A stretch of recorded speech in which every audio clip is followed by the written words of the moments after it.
नमस्कार साथियों। तो चलिए शुरू करते हैं आज के यानी कि 11 अक्टूबर के महत्वपूर्ण करंट अफेयर्स को। तो हमारा पहला प्रश्न है, साहित्य के क्षेत्र में नोबेल पुरस्कार 2024 किसे दिया गया है? तो जो साहित्य के क्षेत्र में नोबेल पुरस्कार 2024 है, यह हांगकांग को दिया गया है। तो इसका आंसर हो जाएगा ऑप्शन ए। ये है हांगकांग, इन्हीं को साहित्य के क्षेत्र में नोबेल पुरस्कार दिया गया है।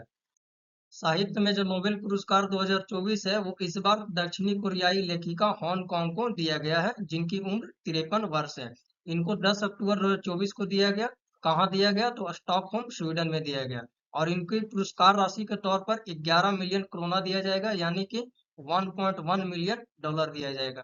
इनकी उपलब्धि यह है कि ऐतिहासिक आघातों का सामना करने वाली और मानव जीवन की नाजुकता को उजागर करने वाली गहन काव्यात्मक गद्य के बारे में बताया है।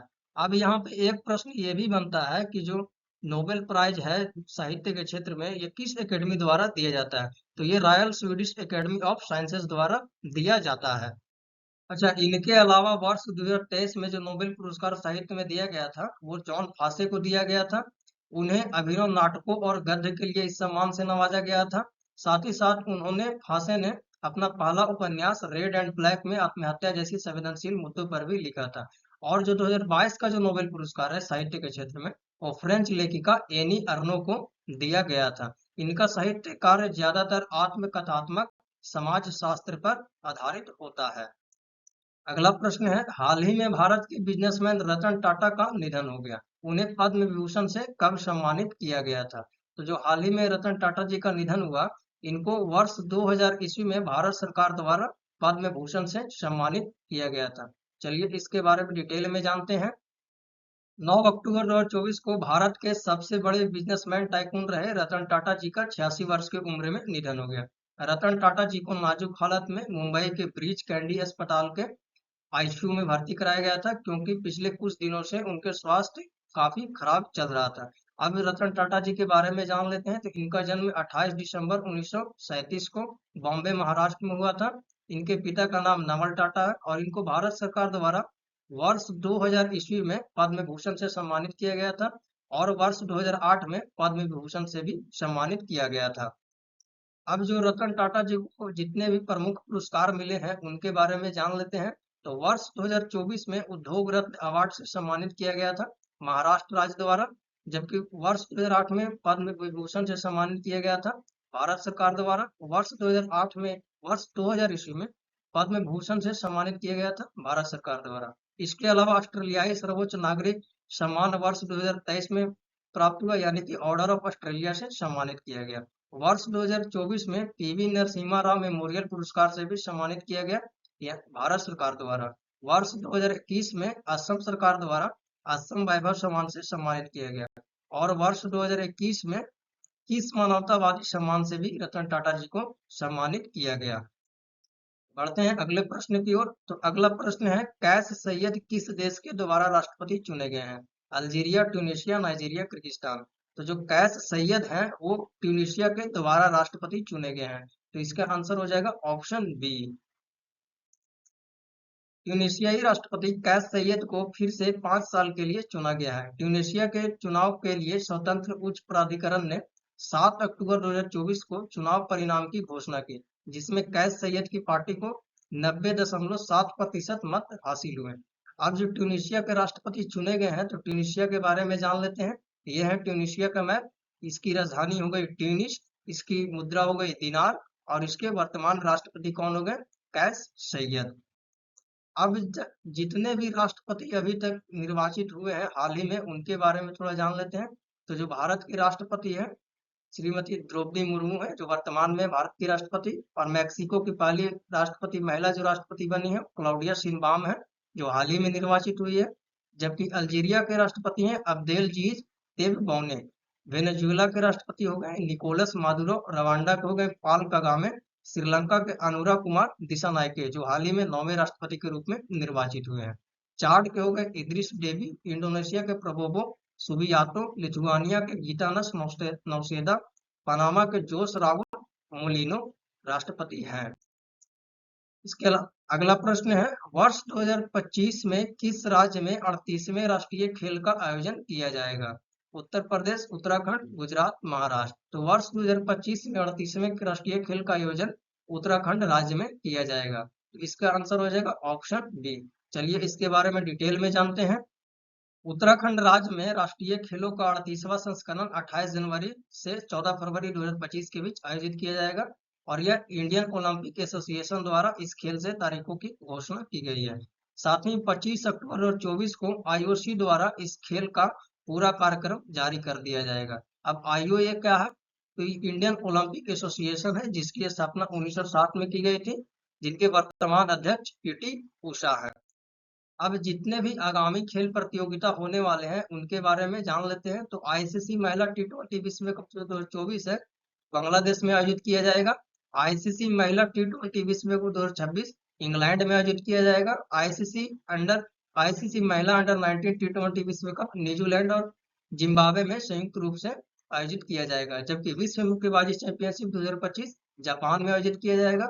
FIH हॉकी विश्व कप 2026 बेल्जियम और नीदरलैंड में आयोजित किया जाएगा। इसके अलावा आईसीसी पुरुष T20 विश्व कप 2028 ऑस्ट्रेलिया और न्यूजीलैंड में संयुक्त रूप से आयोजित किया जाएगा। आईसीसी पुरुष T20 विश्व कप 2030 यूनाइटेड किंगडम और आयरलैंड में संयुक्त रूप से आयोजित किया जाएगा। जबकि 35वां ग्रीष्मकालीन ओलंपिक खेल 2032 ऑस्ट्रेलिया में आयोजित किया जाएगा। आईसीसी क्रिकेट विश्व कप 2027 दक्षिण अफ्रीका, जिम्बाब्वे और नामीबिया में संयुक्त रूप से आयोजित किया जाएगा। आईसीसी क्रिकेट विश्व कप 2032 भारत और बांग्लादेश में आयोजित किया जाएगा। इसके अलावा 38वां राष्ट्रीय खेल 2024 है जो हाल ही में उत्तराखंड में आयोजित हो रहा है। 20वां एशियन गेम्स जापान में आयोजित किया जाएगा। ग्रीष्मकालीन ओलंपिक और पैरालंपिक खेल 2024 फ्रांस में आयोजित किया जाएगा। जबकि ग्रीष्मकालीन ओलंपिक खेल 2028 का नेतृत्व अमेरिका करेगा। फीफा विश्व कप 2024 कनाडा, मैक्सिको और अमेरिका में संयुक्त रूप से आयोजित किया जाएगा। अगला प्रश्न है, हाल ही में किस देश ने सार्वजनिक स्वास्थ्य समस्या के रूप में टेक्रोमा को समाप्त कर दिया है? भारत, चीन, रूस, जापान। तो जो हाल ही में टेक्रोमा को संपूर्ण रूप से समाप्त करने वाला हमारा प्यारा देश भारत है। तो इसका आंसर हो जाएगा ऑप्शन ए। विश्व स्वास्थ्य संगठन के अनुसार भारत में सार्वजनिक स्वास्थ्य समस्या के रूप में टेक्रोमा को समाप्त कर दिया गया। अब जो टेक्रोमा है एक संक्रमण है जो आंखों को प्रभावित करता है और यह क्लाइमाइडिया टेक्रोमैटिस नामक जीवाणु के कारण होता है। यह संक्रामक और संक्रमित लोगों की आंखों, पलकों, नाक, गले के स्राव के संपर्क में आने से फैलता है। साथ ही साथ विश्व स्वास्थ्य संगठन ने टेक्रोमा को एक उपेक्षित उष्णकटिबंधीय रोग करार दिया है। यह मुख्य रूप से खराब पर्यावरणीय परिस्थितियों में रहने वाले वंचित समुदायों में प्रचलित है और यह वर्ष 1950-60 के दौरान देश में अंधेपन के प्रमुख कारणों में से एक था। साथ ही साथ हाल ही में भारत यह उपलब्धि हासिल करने वाला दक्षिण पूर्व एशिया क्षेत्र का तीसरा देश बन गया है। अब विश्व स्वास्थ्य संगठन क्या है इसके बारे में जान लेते हैं। तो इसका मुख्यालय हो गया जेनेवा, स्विट्जरलैंड में स्थित है। इसकी स्थापना 7 अप्रैल 1948 को हुई थी और वर्तमान महानिदेशक इनके टेड्रोस एडनोम घेब्रेयेसस हैं। अगला प्रश्न है, विश्व मानसिक स्वास्थ्य दिवस 2024 कब मनाया गया? 9 अक्टूबर, 10 अक्टूबर, 11 अक्टूबर, 12 अक्टूबर। तो जो हाल ही में विश्व स्वास्थ्य मानसिक दिवस ये 10 अक्टूबर को मनाया गया। तो इसका आंसर हो जाएगा ऑप्शन बी। हर साल 10 अक्टूबर को विश्व मानसिक स्वास्थ्य दिवस मनाया जाता है। यह वैश्विक मानसिक स्वास्थ्य शिक्षा को बढ़ावा देने, जागरूकता फैलाने के लिए मनाया जाता है। साथ ही साथ यह मानसिक स्वास्थ्य मुद्दों पर काम करने वाले सभी हितधारकों को अपने काम पर चर्चा करने का अवसर देती है। ये इसका विषय 2024 में रखा गया है, कार्यस्थल पर मानसिक स्वास्थ्य। साथ ही साथ 10 अक्टूबर 1992 को पहली बार अभी से मानसिक स्वास्थ्य दिवस मनाया गया था। अब जो अक्टूबर में जितने भी दिवस मनाए गए हैं अभी तक 10 अक्टूबर तक उनके बारे में जान लेते हैं। तो 1 अक्टूबर 2024 को मिलिट्री नर्सिंग सर्विस का 99वां स्थापना दिवस मनाया गया। महात्मा गांधी की 155वीं जयंती 2 अक्टूबर 2024 को मनाई गई। लाल बहादुर शास्त्री जयंती 2 अक्टूबर 2024 को मनाई गई। जबकि विश्व पशु दिवस 4 अक्टूबर को मनाया गया और जिसका विषय था दुनिया उनका भी घर है। 5 अक्टूबर को विश्व शिक्षक दिवस मनाया गया जिसका विषय था शिक्षा के लिए एक नए सामाजिक अनुबंध के लिए शिक्षकों की आवाज को महत्व देना। 6 अक्टूबर को विश्व सेरेब्रल पाल्सी दिवस मनाया गया जिसका विषय था यूनिकली सीपीयू। 7 अक्टूबर को विश्व पर्यावरण दिवस मनाया गया जिसका विषय था बेहतर भविष्य के लिए युवाओं को शामिल करना। इसके साथ ही 9 अक्टूबर को जो मनाया गया विश्व डाक दिवस मनाया गया, इसका विषय है संचार को सक्षम बनाने और राष्ट्र में लोगों को सशक्त बनाना है। अगला प्रश्न है, हाल ही में हिमाचल प्रदेश की सरकार किस राज्य की कौशल विकास परियोजनाओं को अपनाने की घोषणा की है? तो जो हाल ही में हिमाचल प्रदेश की सरकार है वो कर्नाटक के कौशल विकास परियोजनाओं को अपनाने की घोषणा की है, तो इसका आंसर हो जाएगा ऑप्शन सी। अब हिमाचल प्रदेश सरकार कर्नाटक की कौशल विकास पहलों की खोज कर रहा है, क्योंकि रोजगार और अंतर्राष्ट्रीय नौकरी की प्लेसमेंट पर उनका ध्यान केंद्रित है। साथ ही कर्नाटक के समर्थन से हिमाचल प्रदेश को इसी तरह के कौशल विकास कार्यक्रम को लागू करने में सहायता मिलेगी। हिमाचल प्रदेश के नगर नियोजन, आवास और तकनीकी शिक्षा मंत्री राजेश कुमार धर्मानी द्वारा यह जानकारी दी गई कि हम कर्नाटक के विकास परियोजनाओं को अपनाने जा रहे हैं। अब हिमाचल प्रदेश की बात हो रही है तो हिमाचल प्रदेश के बारे में जान लेते हैं। ये हो गया हिमाचल प्रदेश के मैप। इसकी राजधानी हो गई शिमला। मुख्यमंत्री है सुखविंदर सिंह सुक्खू, जबकि इसके वर्तमान राज्यपाल कौन है? शिव प्रताप शुक्ल। अगला प्रश्न है, हाल ही में IRFC लिमिटेड का CMD किसे नियुक्त किया गया है? मनोज कुमार दुबे, KVS मनियन, आलोक रंजन, कलिकेश सिंह देव। तो जो हाल ही में IRFC लिमिटेड का जो नया CMD है वो मनोज कुमार दुबे को नियुक्त किया गया है। इसका आंसर हो जाएगा ऑप्शन ए। ये है मनोज कुमार दुबे, इन्हीं को नियुक्त किया गया है। मनोज कुमार दुबे को 5 वर्ष के लिए IRFC लिमिटेड के अध्यक्ष और प्रबंधन निदेशक यानी कि CMD के रूप में नियुक्त किया गया है। जो हिंदू कॉलेज और इंडियन स्कूल ऑफ साइंस के पूर्व छात्र हैं। दुबे को वित्त और रेलवे प्रशासन में व्यापक अनुभव है। साथ ही साथ उन्होंने भारतीय रेलवे में महत्वपूर्ण डिजिटल और वित्तीय सुधारों को भी लागू किया है। इससे पहले वो कॉनकोर के निदेशक यानी कि वित्त और CPO के रूप में कार्य कर चुके हैं।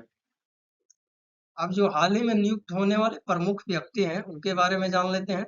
जो हाल ही में नियुक्त हुए हैं फेडरल बैंक के CEO के रूप में KVS मनियन हुए हैं। जलवायु कोष के निदेशक इब्राहिम शेख डियोंग हुए हैं। NCRB के नए निदेशक बने हैं आलोक रंजन। और NRAI के अध्यक्ष बने कलिकेश सिंह देव। एरोनॉटिकल डेवलपमेंट एजेंसी के GD बने हैं जितेंद्र जे जादव।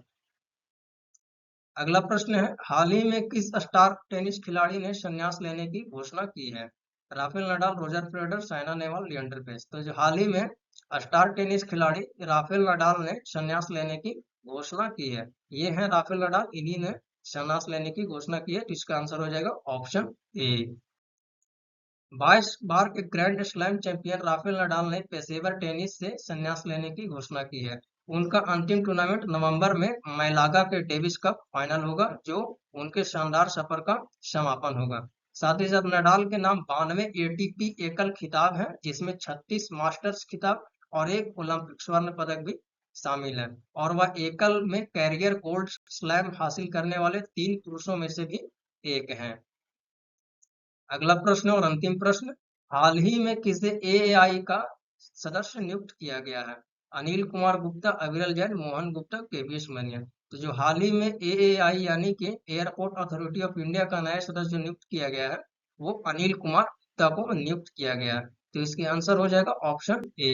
ये है अनिल कुमार गुप्ता, इन्हीं को नियुक्त किया गया है। अनिल कुमार गुप्ता AI बोर्ड में सदस्य योजना की भूमिका संभालेंगे, जो हवाई अड्डे की आधारिक संरचना के विकास और आधुनिकीकरण के लिए जिम्मेदार होंगे। गुप्ता के पास 35 वर्षों का अनुभव है। साथ ही साथ इससे पहले वो कोलकाता और जयपुर हवाई अड्डे जैसे प्रमुख परियोजनाओं का प्रबंधन कर चुके हैं। उन्होंने कार्यकारी निर्देशक भूमि प्रबंधन, व्यवसाय विकास और कार्यकारी निर्देशक क्षेत्रीय संपर्क योजना के रूप में भी कार्य कर चुका है। यहाँ पे आपको AAI का फुल फॉर्म बताते हैं तो एयरपोर्ट अथॉरिटी ऑफ इंडिया। तो साथियों, आज जितने भी 11 अक्टूबर से संबंधित महत्वपूर्ण करंट अफेयर्स थे उनको हमने इस वीडियो में कवर करने की कोशिश की। आशा है कि आपको ये वीडियो अच्छा लगा होगा। अगर ये वीडियो आपको अच्छा लगा हो तो लाइक करें, शेयर करें, कमेंट करें और चैनल पे नए हैं तो सब्सक्राइब करना ना भूलें। मिलते हैं नेक्स्ट वीडियो में, तब तक के लिए जय हिंद, वंदे मातरम।